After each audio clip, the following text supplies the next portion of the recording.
किसान आंदोलन के चलते दिल्ली के तमाम बॉर्डर बंद हैं और ऐसे में आम लोगों को बड़ी समस्याओं का सामना करना पड़ रहा है। वहीं दिल्ली देहात में भी इसका खासा असर देखने को मिल रहा है। दिल्ली देहात के ग्रामीण इलाके में इंडिया वॉइस के संवाददाता अजीत कुमार पहुंचे और वहीं के किसानों से उन्होंने बातचीत की। चलिए आपको भी सुनवाते हैं। देश का किसान और सरकार एक बार फिर से आमने सामने हैं। चाहे एमएसपी की बात हो, स्वामीनाथन रिपोर्ट की बात हो या विभिन्न लगभग दर्जन भर मांग को लेकर के किसान जो हैं अपनी मांगों पर अड़े हुए हैं और लगातार प्रदर्शन कर रहे हैं।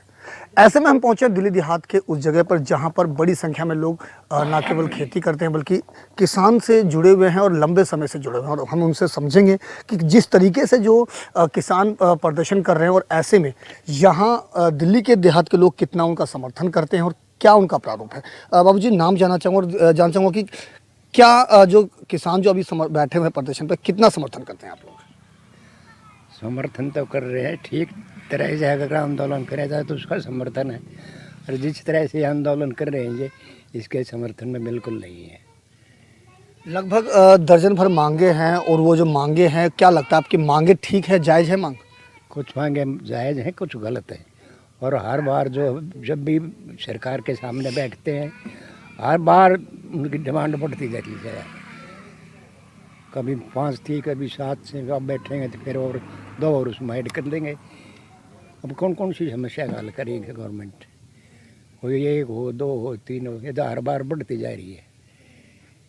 अच्छा, अगर मैं बात करूं, पहले भी किसान लंबे समय तक दिल्ली की तमाम सीमाओं पर बैठ गए थे। हालांकि उस दौरान सरकार और भी उनके बीच में आपसी सहमति बनी और अब फिर से दोबारा जो किसान है वो आ रहे हैं। क्या लगता है जो तमाम मांगे हैं जायज़ है उनकी?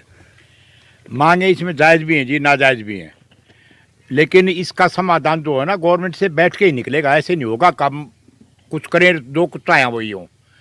और इसमें सरकार से हम मांग रहे हैं।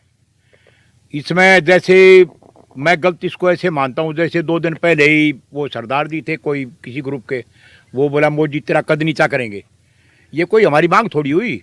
हमारे देश के प्रधानमंत्री हैं, जनता ने उनको चुना है, भेजा, हम उनकी बेइज्जती क्या करें? हम उनसे हक मांगे अपना, हम उनकी बुराई करने में हमें क्या मिलता है? हम गवर्नमेंट को अगर वो कुछ करे तो हम उसको चढ़ाने की कोशिश और कर रहे हैं ज़्यादा। इसमें आप उनको उग्रवादी लगाइए या कुछ लगाइए, लेकिन वो किसान के हित में मांगे तो कर रहे हैं, लेकिन जायज़ तरीके से नहीं मांग रहे। अच्छा, ठाड़ से मांग रहे हैं। लगभग दर्जन भर मांगे और उसमें से लगभग 9 से 10 ऐसी मांग है जो सरकार मानने को तैयार है, लेकिन एमएसपी और ऐसी कई मांग है जो सरकार नहीं मान रही। आप क्या कहेंगे? एमएसपी पे जी बहुत लंबा प्रोसीजर है। एकदम से एमएसपी जैसे चाहे वैसे मिलने का नहीं है। ये वर्ल्ड में कहीं भी नहीं है। अगर एमएसपी का जैसे है तो उसको थोड़ा, एक तो किसान लोग जो है वो गरीब जो है ना उसको बेचारे के एक ऐसा प्रोसीजर करें उनके गेहूँ ठीक से खरीदे जाएं। इसमें जो हम बेचते हैं उसमें भी ज़्यादा बड़ों का ही नंबर आता है बेचने में, गरीब आदमी का नंबर कम पड़ता है एमएसपी में, जैसे होता है इनमें हर एक जगह। गरीब आदमी जो कोने में बैठा है उसके लिए ये समस्या है बेचने की, उसके फसल को वहीं से उठा लेते हैं। अगर एक प्रोसीजर ऐसा बन जाए ना भाई इससे कम थोड़ा ना होना चाहिए तो उनको भी बेनिफिट मिलेगा इसमें। अच्छा, अगर हम बात करें दिल्ली के जो सभी सीमाओं को एक तरीके से पूरा बंद कर दिया गया है, किस तरीके से आप लोगों को दिक्कत समस्याएं आ रही हैं? वो तो गलत है। जो रास्ते जो बंद करे गए हैं वो गलत है। उनको आने जाने में आम आदमी को, आसपास और बाहर के आदमी को बहुत ज़्यादा दिक्कत है। वो तरीका ठीक नहीं है, लेकिन जो एमएसपी है ये बिल्कुल किसान की जायज़ है।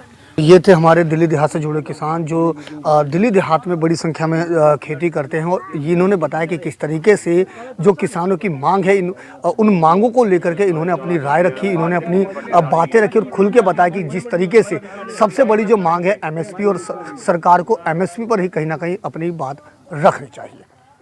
Ajit Kumar, India voice.